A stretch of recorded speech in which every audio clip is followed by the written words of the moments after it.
കഴിഞ്ഞ 10 വർഷത്തിനുള്ളിൽ ശാസ്ത്രജ്ഞർ ആമസോണിൽ നടത്തിയ സർവേകൾ ഒരു വലിയ സത്യത്തെ പുറത്തു കൊണ്ടുവന്നു. ആമസോൺ കാട് ഒരിക്കൽ വലിയ നഗരങ്ങളും റോഡുകളും കൃഷിയിടങ്ങളും ആയിരക്കണക്കിന് ആളുകളുടെ സമൂഹങ്ങളും നിറഞ്ഞ ഒരു നാഗരികതയുടെ കേന്ദ്രമായിരുന്നു. ഇതിനു മുൻപേ വരെ ആമസോൺ കാട് മനുഷ്യൻ താമസിക്കാൻ പറ്റാത്ത കാട് എന്നാണ് ആളുകൾ കരുതിയിരുന്നത്. ലിഡാർ സംവിധാനം ഉപയോഗിച്ചാണ് ഇത് മനസ്സിലാക്കിയത്.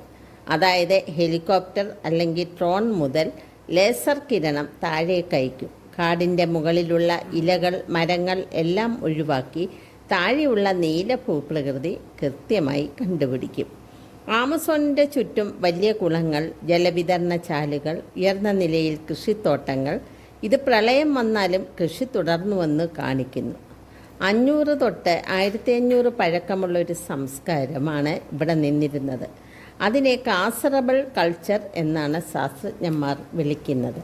ലിഡാർ മാപ്പിങ്ങിൽ 1% പ്രദേശം മാത്രമേ പരിശോധിച്ചിട്ടുള്ളൂ. ഇനിയും 10ഓളം വലിപ്പമുള്ള നഗരങ്ങൾ കാട്ടിനുള്ളിൽ ഒളിഞ്ഞിരിക്കാം. സംസ്കാരങ്ങൾ പരസ്പരം ബന്ധിപ്പിച്ച സിറ്റി നെറ്റ്വർക്ക് പോലും ഉണ്ടായിരിക്കാൻ സാധ്യതയുണ്ട്. ഇപ്പോൾ കണ്ടതിൽ നിന്ന് 200 തൊട്ട് 300 കിലോമീറ്റർ നീളമുള്ള പുരാതന റോഡുകൾ, നഗരങ്ങളെ ബന്ധിപ്പിക്കുന്ന ഹൈവേ, പുതിയതായി തീർത്ത ദേവാലയങ്ങൾ, പിരിവിണകൾ, ആർക്കിടെക്ചർ രീതിയിൽ ഉയർന്ന പ്ലാറ്റ്ഫോമുകൾ, വൻ കെട്ടിട സംവിധാനങ്ങൾ എന്നിവ കണ്ടെത്തിയിട്ടുണ്ട്.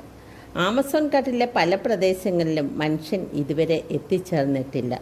വീഡിയോ ഇഷ്ടപ്പെട്ടെങ്കിൽ ലൈക്കും ഷെയറും ചെയ്യുമല്ലോ.